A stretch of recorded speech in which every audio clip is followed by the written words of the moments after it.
Aparat gabungan TNI Polri menangkap 3 penembak komandan Bais TNI di Kabupaten Pidi dan menyita 1 pucuk senjata SS1. Sementara itu polisi menetapkan 1 orang sebagai tersangka penyerang pos polisi di Panton Riau, Aceh Barat. 3 pelaku penembak komandan Bais TNI Kapten Infantri Abdul Majid ditangkap aparat gabungan TNI Polri di 3 lokasi berbeda di Kabupaten Pidi. Dari tangan tersangka, polisi menyita 1 unit senjata api laras panjang SS1V2, 11 butir peluru aktif, dan uang sebanyak 35 juta rupiah.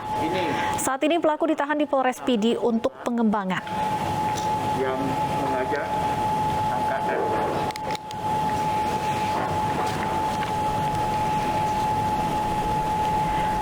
Selain itu, Polda Aceh juga mengamankan 5 orang terkait penyerangan pos polisi Panton Riau, Aceh Barat.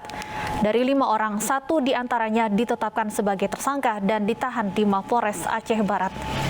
Dari tersangka, polisi menyita barang bukti 3 butir peluru aktif kaliber 5,56 dan 1 butir selongsong. Polisi menduga motif penyerangan pos polisi dilatar belakangi dendam lantaran beberapa hari sebelum penyerangan ada perampokan pendulang emas yang enggan melapor. Namun polisi tetap mengusut perampokan tersebut.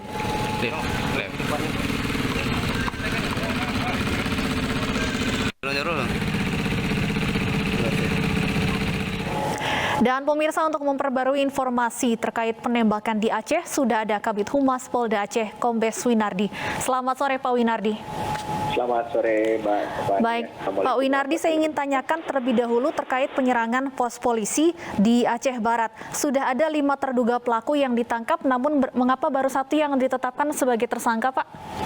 Ya, baik. Kita dari 5 orang yang kita amankan awalnya, kemudian kita lakukan pemeriksaan, kemudian kita lakukan cek alibi yang bersangkutan, motif dan sebagainya, dan kita kaitkan dengan alat bukti yang kita peroleh dari TKP.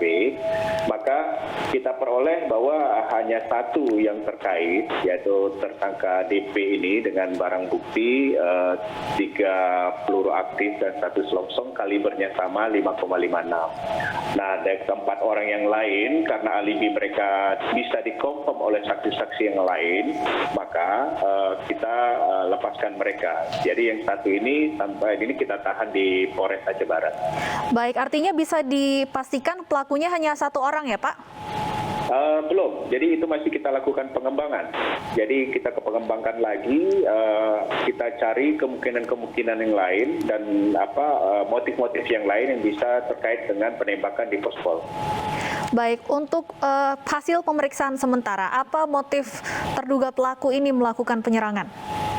Ya, dari motifnya seperti saya sampaikan sebelumnya bahwa di Panton Riau ini ada perampokan yang pendulang emas, yang salah satunya pelaku yang sudah kita tahan tadi, itu korban tidak mau melapor. Cuma kemudian karena informasi dari Polsek diberikan kepada Polres, maka tahu kalau pelaku ini dicari-cari oleh polisi. Karena dicari-cari oleh polisi ini, maka motif yang kita duga adalah sakit hati karena mungkin dicari-cari polisi itu, maka melakukan penembakan. Cuma kita lagi mendalami kemungkinan-kemungkinan yang lain karena dari yang bersangkutan sendiri sampai saya ini ya masih kita belum mengaku, tapi kita sudah dapatkan bukti tadi dengan adanya 3 butir peluru dan 1 selongsong dengan kaliber yang sama. Nah, kita berharap nanti ke depan kita bisa benar-benar mengungkap secara terang perkara untuk di Panton Riau ini. Baik, kita ke kasus lain, Pak Winardi, terkait penembakan dan tim Bais. Ada 3 orang yang sudah diamankan. Apakah ada yang sudah ditetapkan sebagai tersangka, Pak? Ya, 3 orang yang kita amankan ini sudah kita tetapkan sebagai tersangka, dan masing-masing tersangka ini yaitu tersangka D. Ini tersangka D ini adalah pemilik senjata api jenis SS1 V2 kaliber 5,56. Nah, ini senjatanya dengan 11 butir peluru yang aktif yang kita sita. Dan kemudian juga kita temukan sejumlah uang ya sebesar 600.000 sekian dari yang bersangkutan di dompet yang bersangkutan. Ini 500.000-nya merupakan hasil bagi-bagi hasil perampokan. Selanjutnya adalah tersangka M.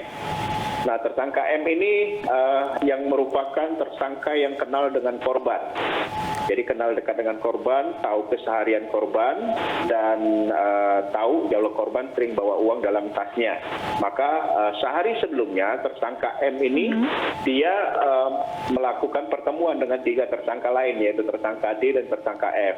Jadi tersangka M mengatakan kita akan mengambil uang korban, nanti disetting oleh tersangka M ini, nanti korban akan datang ke TKP. Selanjutnya begitu korban keluar dari mobil, itu langsung ditembak oleh tersangka F, dan peluru itu menembus dari pintu sebelah kanan. Ini tersangka F, tersangka ini adalah eksekutornya. Nah, nanti tembus dari kanan, kemudian masuk peluru itu ke pinggang kanan korban dan tembus ke pinggang kiri korban. Nah, barang bukti yang diamankan dari tersangka M itu adalah uang 30 juta dari rumahnya yang kita lakukan penangkapan pada pagi tadi. Dan kemudian 3 orang ini sudah ditetapkan sebagai tersangka dan kita proses sesuai ketentuan hukum yang berlaku. Motifnya murni perampokan artinya, Pak Winardi? Ya, motifnya murni perampokan karena kita sudah dalamin, tidak ada terkait dengan kelompok tertentu, kemudian berkat kerjasama gabungan antara tim POM TNI, kemudian Polda Aceh dan Polres PD yang penangkapannya dipimpin langsung oleh Kapolres PD. Ya, alhamdulillah kita bisa berhasil mengungkap kasus ini dengan terang. Ada motif lain tidak kita temukan dalam kasus ini. Baik, terima kasih Kombes Pol Winardi, Kabid Humas Polda Aceh atas informasinya. Selamat sore. Pemirsa, aksi istri Kapolres Tebing Tinggi Sumatera Utara di media sosial TikTok menjadi sorotan publik. Dalam sebuah video singkat, istri Kapolres tersebut memamerkan sejumlah uang pecahan Rp100.000.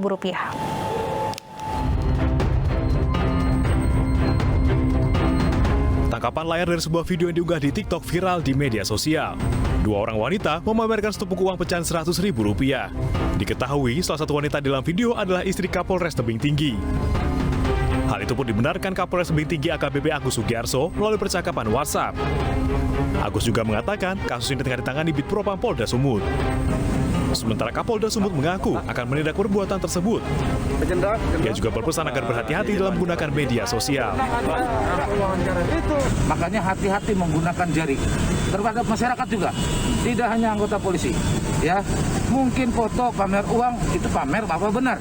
Itu kan nanti kita akan buktikan, teman-teman sekalian. Tapi sekali lagi, hati-hati menggunakan jari Anda. Karena apapun seperti begini, itu bisa menimbulkan multitafsir. Ya, saya akan dalamin itu. Yang jelas kalau ada itu terjadi, percaya saja, saya akan dalamin. Kenapa itu betul pamer uang dan apa tujuannya? Betul apa tidak pamer uang? Perbuatan istri Kapolres Tebing Tinggi ini dinilai tidak pantas.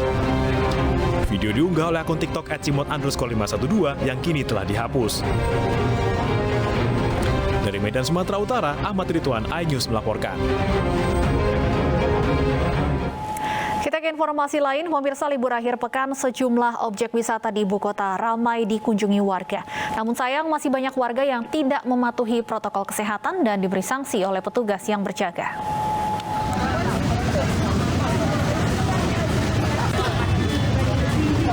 Pagi tadi, kawasan Kanal Banjir Timur, Durensawit, Jakarta Timur ramai dipadati warga. Sejumlah aktivitas dilakukan warga, diantaranya bersepeda, berlari, hingga berbelanja. Sayangnya banyak warga yang tidak menaati protokol kesehatan, seperti tidak memakai masker dan tidak menjaga jarak. Petugas yang berjaga pun langsung memberi sanksi berupa teguran. Keramaian juga terjadi di kawasan Pantai Lagun, Ancol, Jakarta Utara. Seiring sudah diperbolehkannya anak berusia di bawah 12 tahun masuk ke kawasan ini. Menurut pengelola, jumlah pengunjung Ancol tidak lebih dari 25% dari kapasitas normal. Pembelian tiket pun hanya bisa dilakukan secara online. Libur akhir pekan ini, warga juga mengunjungi kebun binatang Ragunan, Jakarta Timur. Warga, terutama anak-anak, antusias menyaksikan tingkah laku para hewan. Mereka berkeliling sambil berjalan kaki maupun bersepeda. Pengelola membatasi pengunjung maksimal 15.000 orang per hari. Para pengunjung juga wajib mematuhi protokol kesehatan. Sementara itu, kawasan Danau Sunter di Jakarta Utara masih menjadi pilihan warga untuk menghabiskan waktu di akhir pekan. Selain murah meriah, warga bisa bersantai di tepi danau sambil menikmati pemandangan maupun berfoto. Petugas juga terus bersiaga menegur warga yang tidak mematuhi protokol kesehatan. Dari Jakarta, tim liputan iNews melaporkan. Untuk mengetahui situasi terkini, kita bergabung dengan rekan Baby Kristami di Danau Sunter, Jakarta, dan rekan Lineke Utsiki di Hutan Kota kawasan Stadion Gelora Bung Karno, Senayan, Jakarta. Kita ke Baby terlebih dahulu. Baby, saya lihat suasana di Danau Sunter sore ini cukup ramai. Apakah ada petugas yang berjaga di sana? Selamat sore Stefani, Fandi, dan juga pemirsa. Memang aktivitas di destinasi wisata area terbuka hijau Danau Sunter kawasan Jakarta Utara ini terpantau ramai pada Minggu sore. Terlihat bahwa memang ketika adanya pelonggaran dari PPKM level 3 menjadi PPKM level 2 di DKI Jakarta, ini sudah terlihat anak-anak usia di bawah 12 tahun juga sudah mulai meramaikan area Danau Sunter khususnya.